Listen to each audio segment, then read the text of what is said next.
Venezuela's President Nicolás Maduro Moros arrived in Baku, Azerbaijan's capital, as part of his regional tour. Also, UK Home Secretary Priti Patel has signed an order to extradite WikiLeaks founder Julian Assange to the United States, where he could face a sentence of up to 175 years in prison. Russian Foreign Minister Sergei Lavrov said on Thursday that relations with the European Union are no longer one of the Moscow's priorities.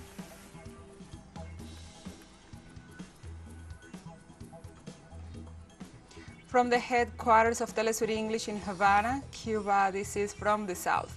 I'm your anchor, Gladys Quesada, and these are the news. Venezuela's President Nicolás Maduro Moros arrived in Baku, Azerbaijan's capital, as part of his Eurasian tour. Azerbaijan is the sixth nation the South American head of state visits. Previously, President Maduro met with the highest authorities of Qatar, Kuwait, Turkey, Iran, and Algeria. The Venezuelan president aims with this international tour to promote the construction of a multipolar world and to boost cooperation in areas such as science, technology, agriculture, transportation, energy, tourism, and culture. The moment has come to embrace the new era, a new time of cooperation. In Qatar, we have an extraordinary meetings in every sense. We review investment plan from Qatari businessmen regarding oil, in tourism, food production, to increase trade. We are going to have a direct flight starting in October from Caracas to Doha. On Thursday, Venezuela's President Nicolás Maduro Moros paid an official visit to Azerbaijan as part of his Eurasian tour. During this stay, he honored Azerbaijani historical leader Heydar Aliyev. The President of the Bolivarian Republic of Venezuela, who pays an official visit to Azerbaijan, visited the Alley of Honors to pay tribute to national leader, architect, and founder of the modern independent Azerbaijani state, Heydar Aliyev. The Venezuelan president put a wreath at the tomb of the national leader. This is the sixth stop of the head of state during this Eurasian tour after he visited Turkey, Algeria, Iran, Qatar, and Kuwait. These working visits are intended to enhance bilateral ties as well as cooperation in technology, oil production, investment, and other sectors to cope with the U.S. sanctions and other adverse circumstances of the international situation.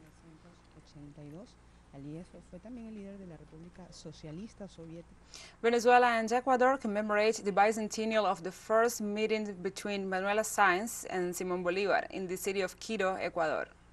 From Caracas National Cemetery, Venezuelan authorities celebrated the 200th anniversary of the first meeting of Manuelita Sáenz and Simón Bolívar. Sáenz, who was born in Quito in 1795, was the natural daughter of Simón Sáenz, a Spanish merchant and royalist, and María Joaquina de Asipuru. Beyond marking the beginning of a deep and immeasurable love, it is the testimony of the union of two distinguished militants of the independence revolution who from their own fought tirelessly for the liberation of the peoples of our America from Spanish colonial rule. During the ceremony, the President of Venezuela, Nicolás Maduro, expressed from Azerbaijan his admiration for Bolívar and Sáenz.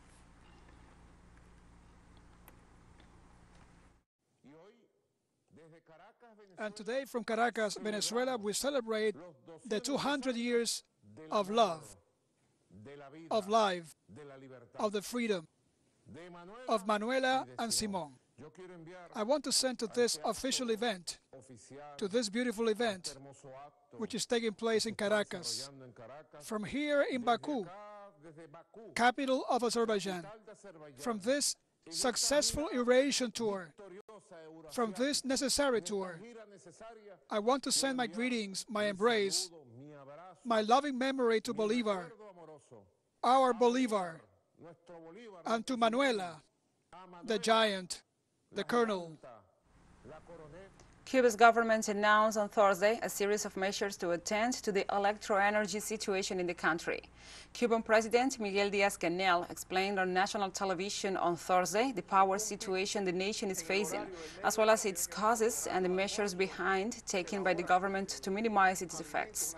The head of state also said that power outages during peak hours will occur until the generating units presently out of the grid are back on, and the population will be duly informed in advance so that they can take the necessary precautions. Cuba's economy has been seriously hit by the combined effects of the COVID-19 pandemic and a 6-decade blockade imposed by the U.S. government, which prevents the Caribbean nation from getting the necessary parts and financing for the normal function of its economy.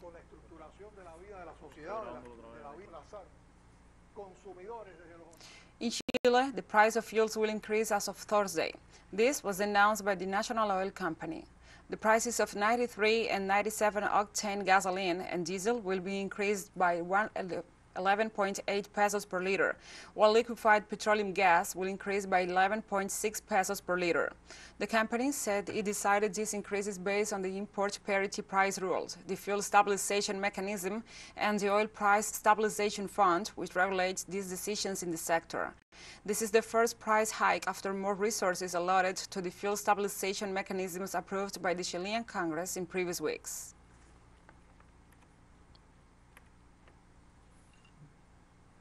And Argentina's Yacyretá hydroelectric power plant, the largest one shared with Paraguay, is operating at full capacity after the recovery of the Paraná River. Specialists affirmed that the reactivation of the Yacyretá hydroelectric power plant reduces the pressure on Argentina's electricity grid, specifically in the system's thermal power plants. Statistics from the binational company show that during the last week, the largest electric power generating unit in the country reached a maximum power of over 3,000 megabytes due to the activation of its 20 generating units and an increase in the flow of the Paraná River.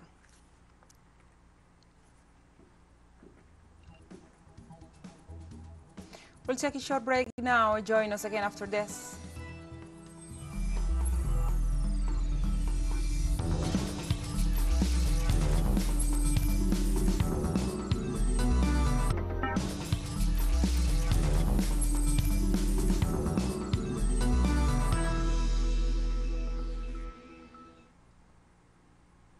Welcome back to From the South. United Kingdom Home Secretary Priti Patel has signed an order to extradite WikiLeaks founder Julian Assange to the U.S., where he could face a sentence of up to 175 years in prison.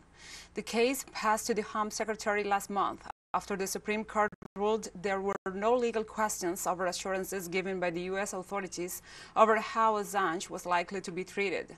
While Patel has given a green light, WikiLeaks immediately released a statement to say it will appeal against the decision. Assange faces espionage charges in the U.S. and is wanted for trial. In 2010, Assange published military and diplomatic files exposing Pentagon atrocities in Iraq and could face up to 175 years in jail if found guilty.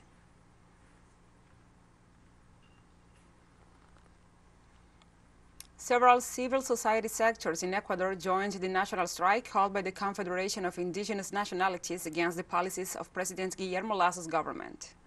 During the fourth day of the national strike, a group of cab drivers and school transport joined the mobilizations. At least 12 provinces of the country reported road barricades set up by the demonstrators. Various social movements and civil society continue to carry out the street actions in rejection of the citizen insecurity, the increase in prices of basic products, and fuel budget cuts in the education and health sectors, among others.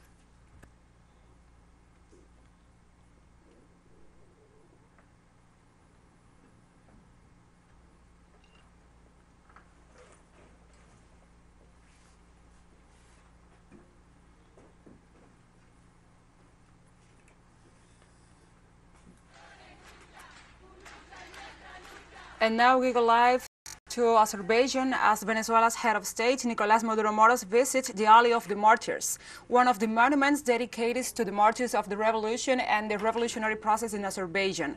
As we know, in this case, the president of Venezuela is paying this official visit to Azerbaijan, the sixth stop in this Eurasian tour intended to bolster and to enhance bilateral relations and cooperation in several fields, such as technology, defense, also oil production, finance, trade, agriculture, culture, and production. Also, one of these points in this visit is intended also to pay honor and tribute to several historical leaders.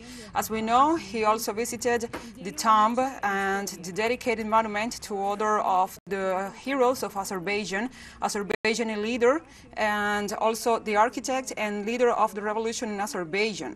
We know these several details, and we are offering these images, I beg your pardon, of his tour for Azerbaijan. In this case, during the prior day, he went to the historical leader Heydar Aliyev monument. There, he paid the tributes. He stands in silence before the tomb of the leader Heydar Aliyev. And in this case, accompanied by a broad delegation of top ministers and top officials of Venezuela and Azerbaijan. Now he's paying tribute to the martyrs of Azerbaijan, to this Alley of the Martyrs in Baku, the capital of Azerbaijan. The mandatory also has said he's intended to bolster these relations in order to create a multipolar world, to create another pole opposed to hegemonism and opposed to interference and to the policies of the US and the Western allies, and also is a way to cope with the sanctions and to cope with the interference of these powers in the hemisphere.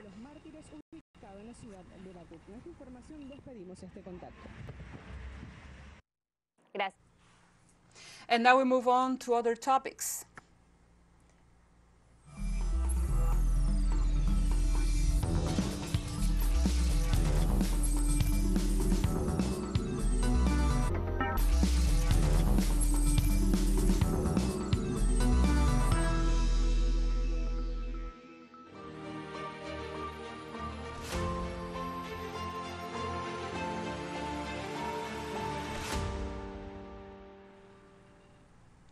Welcome back to From the South. Russian Foreign Minister Sergei Lavrov said on Thursday relations with the European Union are no longer one of Moscow's priorities. The Russian Foreign Minister stated that if the West shows a desire to renew relations with Russia, the Kremlin will take into consideration the importance of future agreements. The diplomat also assured that the West is the reflection of arrogance and self-righteousness, while stressing that to date, the European Union has imposed at least 6 packages of sanctions against Russia. Among the sanctions approved by the West are the suspension of the 3 Russian banks and 1 Belarusian bank from the SWIFT system, as well as the partial embargo on Russian oil.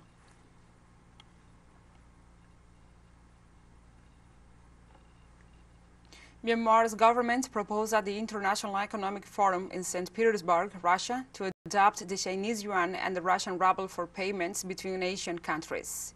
Myanmar's Minister of Investment and External Economic Relations, Aung Naing Go, raised the idea as an alternative to face the financial difficulties within the Eurasian Economic Union and ASEAN. The official explained that these 2 currencies could become the option to overcome the differences between the countries at the time of international calculations and payments.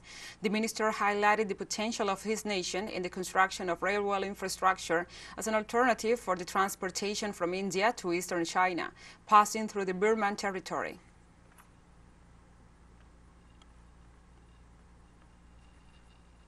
In the framework of the St. Petersburg International Economic Forum, the president of the American Chamber of Commerce in Russia, Robert Agee, stated that only 11% of United States oil companies left the Russian hydrocarbons market. While explaining the numbers, the executive said that 85% of the U.S. companies decided to stay in the Eurasian nation, and 4% have yet to make a decision. He also said that relations with Russian unions and associations, such as the Russian Union of Industrialists and Entrepreneurs, remain strong. Despite last week's statements issued by the State Department spokesperson Ned Price about the country not attending the forum and ordering world leaders and business persons to join the boycott, the attendance has been noticeable since the first day of the event. In fact, the U.S. Chamber of Commerce appeared in the list of speakers.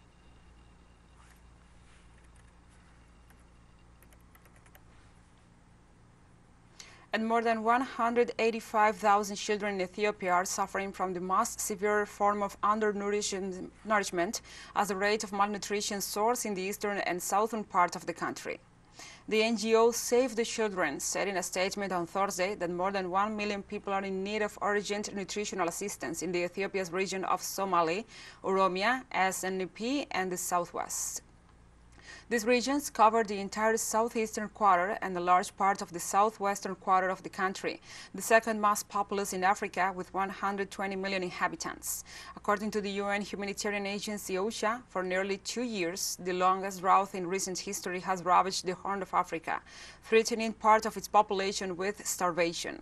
Save the Children expects extreme malnutrition to worsen in the coming months, as the livestock of the mainly pastoral population in the affected areas have been decimated.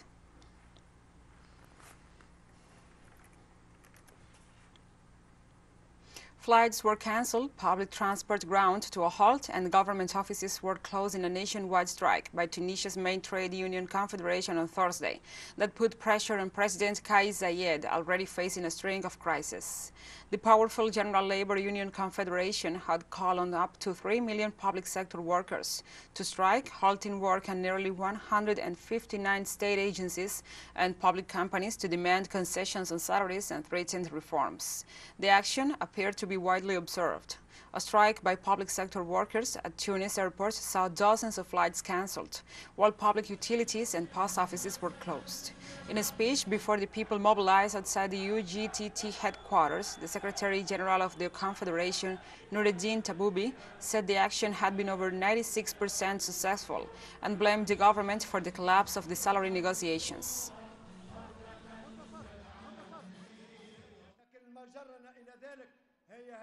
What brought us to this situation is this government. If we have come to this point, it is because this is a stubborn government which sowed discord and spreads false information. The program that was presented to the IMF for economic reforms is what we should be presented to the people, and not the nice titles. Tell the truth to the people. And TeleSUR expands its signal with new satellite parameters. Since more than ever, the world connects to us and our stories are being heard in other farther away nations. These parameters are in place since June 1st in Latin America and the Caribbean, both in English and in Spanish, and quite soon further changes will be implemented for the signals in Europe, the Middle East and Africa. This new multi-platform will continue providing truthful content to oppose the hegemonic media's narrative and our faithfulness to our audience. So we have come to the end of this news brief, but remember, you can find these and many other stories on our website at telesurenglish.net. And also, if you feel so inclined, please join us on social media for all the latest news. We are on Facebook, Twitter, Instagram and Telegram. For TeleSUR English, I'm Gladys Quesada. Thank you for watching.